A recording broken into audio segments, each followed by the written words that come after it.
Hi everyone. So நம்மளோட morning meal எவ்வளோ ஹெல்த்தியாக இருக்கணும் அப்படின்றத நம்ம பார்க்க போகிறோம். இன்றைக்கி என்னோட மார்னிங் மீல் எப்படி இருக்குன்றத உங்களுக்கு நான் ஷோ பண்ணுறேன்.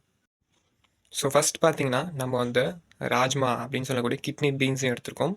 அதே மாதிரி பிளாக் சென்னாவும் எடுத்திருக்கோம். சரிங்களா? ஸோ இதில் நமக்கு தேவையான விட்டமின்ஸ் அண்ட் மினரல்ஸ் இருக்குது. மெயினாக ப்ரோட்டீன் இருக்குது, ஃபைபர் இருக்குது. நம்ம கட்டுக்கு ரொம்ப ரொம்ப தேவையான விஷயம் ஃபைபர். சரிங்களா? ஸோ அந்த ஃபைபர் இருக்குது, வைட்டமின் பி இருக்குது, இதுலேயுமே பொட்டாசியம் இருக்குது. சரிங்களா? மேங்கனீஸ் இருக்குது. மெயினாக அயன் ஃபோலேட் இருக்குது. நம்மளோட பிளட் ஃபார்மேஷனுக்கு ரொம்ப யூஸ்ஃபுல்லாக இருக்கும். அது மட்டும் இல்லாமல் நம்ம போன் ஹெல்த்தையும் நல்லா பார்த்துக்கும்.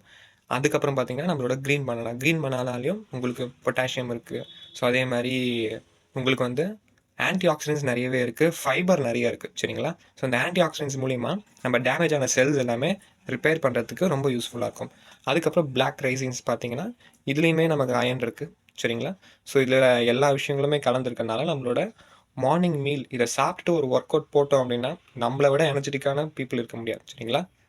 ஸோ இதே மாதிரி உங்களோட ஃபுட் மீல், அதாவது மார்னிங் மீல் எப்படி ரொட்டீன் உங்கள் பழக்கப்படுத்திட்டீங்க அப்படின்னா உங்களை விட ஹெல்த்தியான பீப்புள் இருக்க முடியாது. ஸோ எனர்ஜெட்டிக்காக இருக்கலாம் எப்பவும் போல். உங்களோட பாடிக்கு உங்களை ரொம்ப பிடிச்சி போகும். சரிங்களா? ஸோ இந்த மாதிரி மோர் யூஸ்ஃபுல்லான ஹெல்த் இன்ஃபர்மேஷனுக்கு மறக்காமல் என்னை ஃபாலோ பண்ணிவிட்டு உங்கள் ஃப்ரெண்ட்ஸ் ஹெல்த்தியாக இருக்கணும், உங்கள் ஃபேமிலி ஹெல்த்தியாக இருக்கணும்னு நினச்சிங்கன்னா அவங்களுக்கும் ஷேர் பண்ணிவிடுங்க.